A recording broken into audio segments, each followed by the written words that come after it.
There were once two brothers in Florence, and this is their whole story.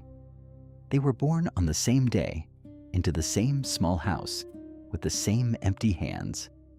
And when they were old enough to work, they found the same kind of labor and were paid the same wage, 1 gold coin for each day's work, not a coin more for either of them.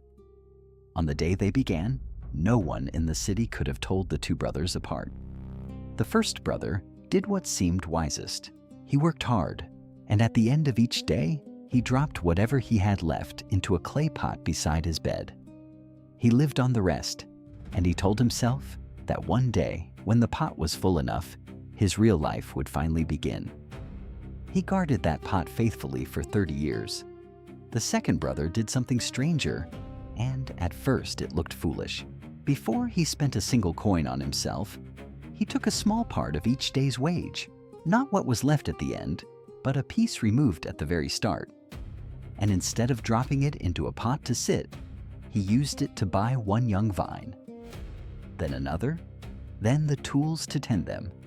He lived on less than his brother, and for many years he seemed to have less to show for it. His brother's pot grew heavier, while his own hands were still in the dirt. 30 years passed. The first brother finally opened his pot. Inside was exactly what he had put there: a pile of coins, every one of them the same coin he had earned, waiting patiently, having done nothing at all in the dark for 3 decades. It was a respectable pile. It was also, he realized with a cold feeling, almost nothing after a lifetime of saving.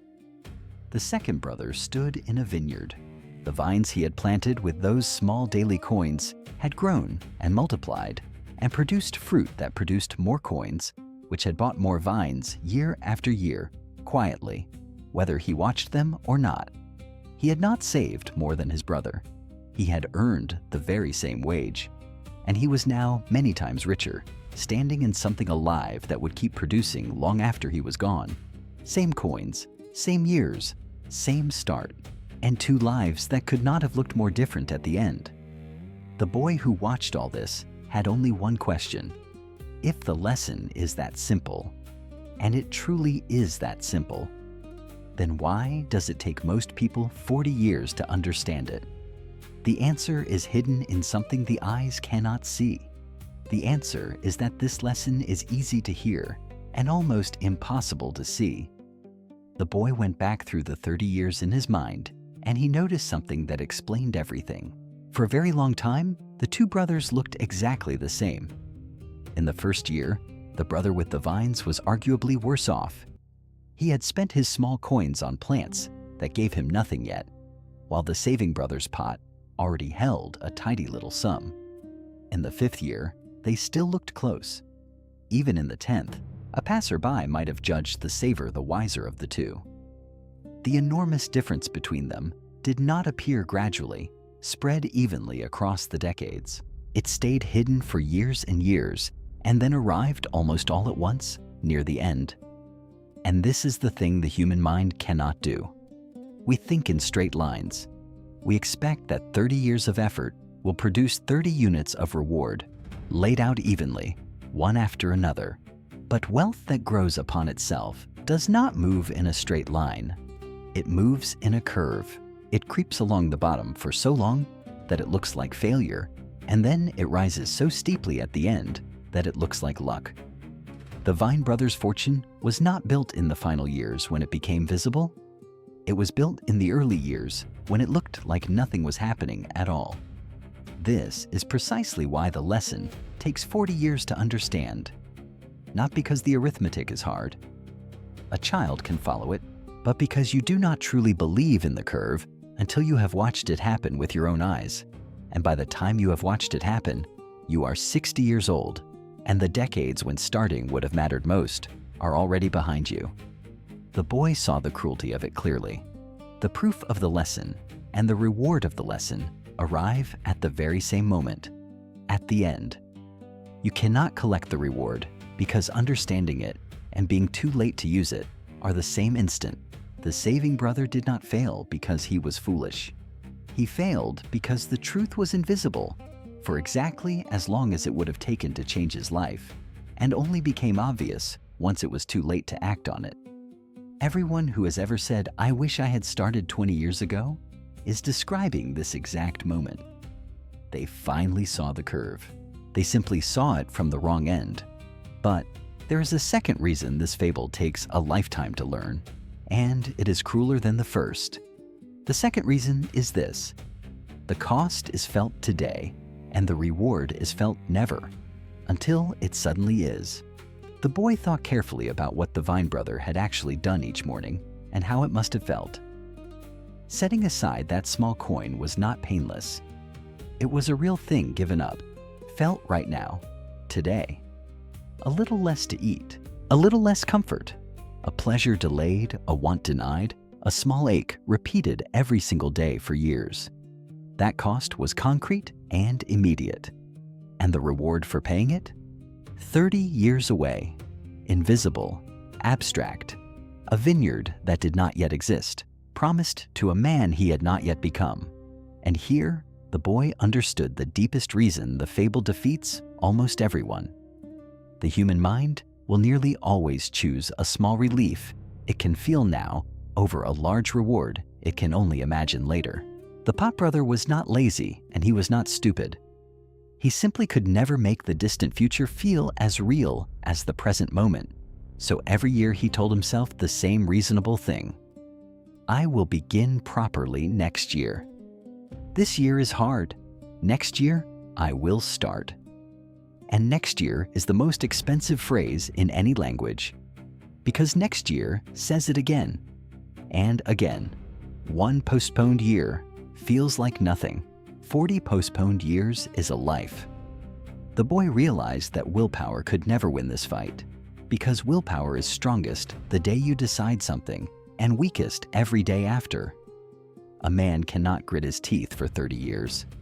The vine brother had not succeeded through sheer discipline. No one has that much.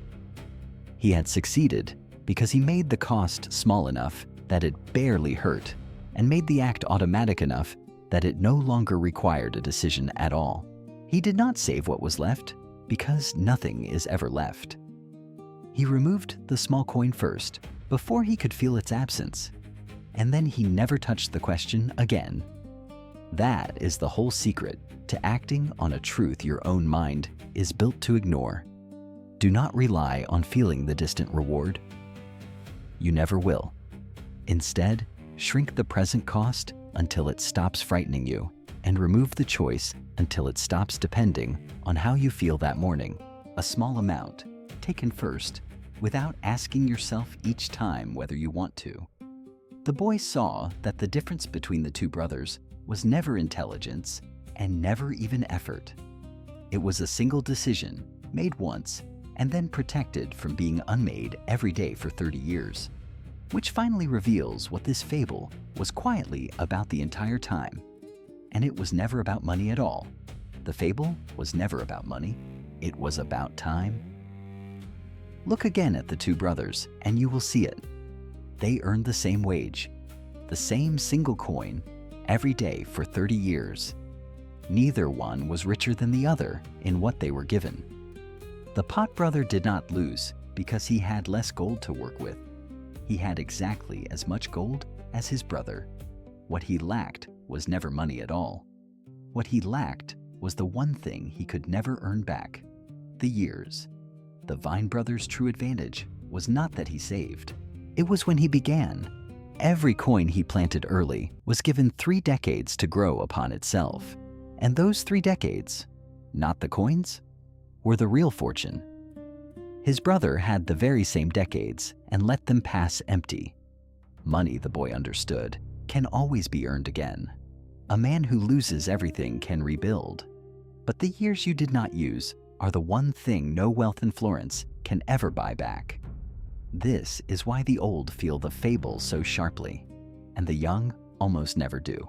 When a man of 60 finally understands this story, he does not weep for the money he failed to save. He weeps for the 30 years he cannot return to. The decades when a single small coin, planted early, would have become a vineyard, and instead became nothing. He finally sees the curve, and he sees it from the wrong end. holding a pot of coins that a lifetime of waiting made small. And here is the part that should change something in you tonight. You are right now holding the exact thing that old man would give his entire fortune to have back. Not gold, time. The very years he mourns are the years you are standing in this moment. The cheapest they will ever be, the most valuable they will ever be, and quietly slipping past while you decide whether the fable applies to you. It does. It always did. Most people will understand this story completely, agree with every word of it, and then do nothing, and meet it again as an old regret instead of a young advantage.